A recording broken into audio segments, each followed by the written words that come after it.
Before Destiny 3 even exists, Destiny 2 will already be abandoned. Before Destiny 3 is real, before there's a trailer, before there's even a logo on a slide, this game that you and I poured thousands of hours into will already be on life support. I'm not saying that for shock value. I'm gonna walk you through the numbers, the timeline, and the decision Bungie is making right now that all points to one brutal reality. Destiny 2 will be abandoned long before Destiny 3 even shows up. I am Ibetonme. I've been breaking down Destiny 2 design decision for years. The good, the bad, and the what were they smoking. So today isn't about a sandbox patch or one bad season or some bad PvP balance drama. This is about the death timeline of Destiny as a franchise. And while the fantasy of don't worry, Destiny 3 will fix it is actually the most dangerous cope in this community right now. So let's start with the part no one can argue right now, and that's the numbers. Destiny 2 player count has been bleeding out for years,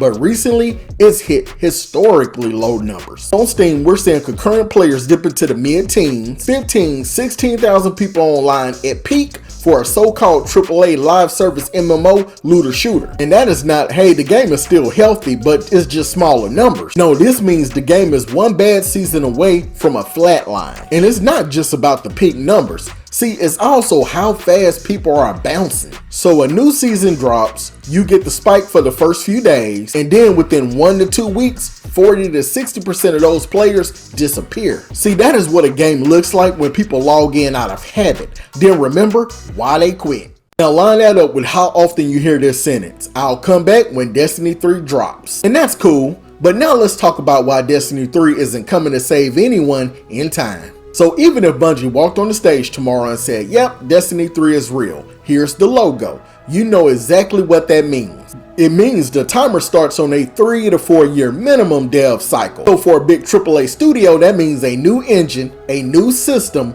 migrating whatever they legally are allowed to migrate. Also, you know that's not getting done in 18 months. So let's be generous. Let's say they announce it within the next year or two. You're still looking at 2029, maybe 2030 before Destiny 3 actually exists as a game that you can actually touch. Now ask yourself this and keep it real. Does Destiny 2 in its current state can realistically survive 3 or 4 more years of slow content, recycled system, and seasonal burnouts? Because truthfully, I just don't see it. And more importantly, Bungie behavior says it doesn't either. And see, here's where we can stop the guessing and just look at what they're actually doing with Destiny 2. For years, they've been removing more than what they've adding to the game. Campaigns, vaulted. Strikes, vaulted. Planets, vaulted. Raids, vaulted. Re-released, re-released. So they sell you on the dream of a growing universe and then slowly compress that universe into a hallway. And every time they do it, the excuse is the same. We need to focus on quality. But quality isn't what you're getting. We're getting paper-thin seasonal loops, recycled activities, and systems that feel like they exist just to waste your time. So see, this is what abandonment looks like in a live service. See, it's not just some big announcement. It's not a shutdown date.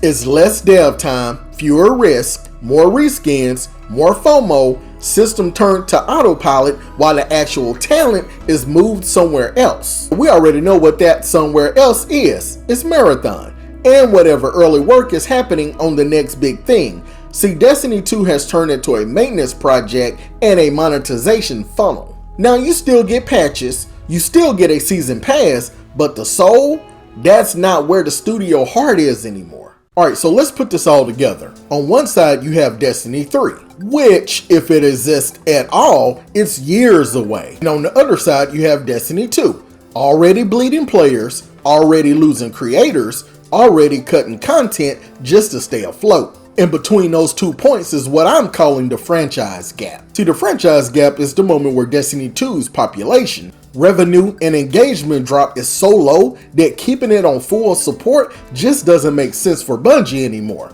But Destiny 3 isn't ready yet. Here's the scary part. I don't think that gap is in 2030. I think that gap is way closer. So every bad season accelerates it. Every halfback rework accelerates it. Every time they lean on nostalgia instead of building something new, it accelerates. And at some point, the business boardroom conversations are going to become, why are we still putting serious resources into a game that's barely holding on? See, we could be moving those devs to the next big thing and have them working full time. And that's the moment Destiny 2 gets abandoned before Destiny 3 even exists. Not officially dead, not turned off, just parked. So you get minimum updates, no real innovation, servers are on, lights are dim, franchise is in a coma. Sort of like how Destiny 1 is right now. So what does this actually mean for you, the person who still logs into Destiny 2? It means you need to stop treating Destiny 3 as your emotional bailout plan. Because you may be thinking, I'll suffer through this right now until Destiny 3 comes along. Because you're thinking D3 might fix the problems, but this is exactly how you get strung along for 5 years. And then you get blindsided when they quietly scale Destiny 2 down to a skeleton crew mode. So this means if you're still here in Destiny 2, you should be here because you actually enjoy what's on your screen today, not because you're hoping the grind magically converts into something in another game that doesn't exist yet. And it also means the community has more power than it thinks. See, when players walk away from predatory systems, those systems change. When players stop engaging with lazy seasonal content, those numbers get noticed. But as long as we keep swiping the card and saying, it's fine, D3 will wash all of this away, Bungie has zero incentive to fix Destiny 2's core problems before they move on. Alright, so here's my honest bet on where this goes. Destiny 2 will keep limping along on a mixed nostalgia and FOMO. We'll just get enough content to keep the hardcore hooked, just enough shop rotations to keep the revenue graph from flatlining, and just enough we're listening posts to make you think a big turnaround is coming. Then one day, not with a big bang, but with a blog post, Bungie will quietly admit what we already know. Major development on Destiny 2 is now ending and Destiny 3 is still in the oven. Now that's the abandonment before the existence. That's the gap nobody wants to think about, but is exactly what the trajectory leads to. Alright, so here's my question to you.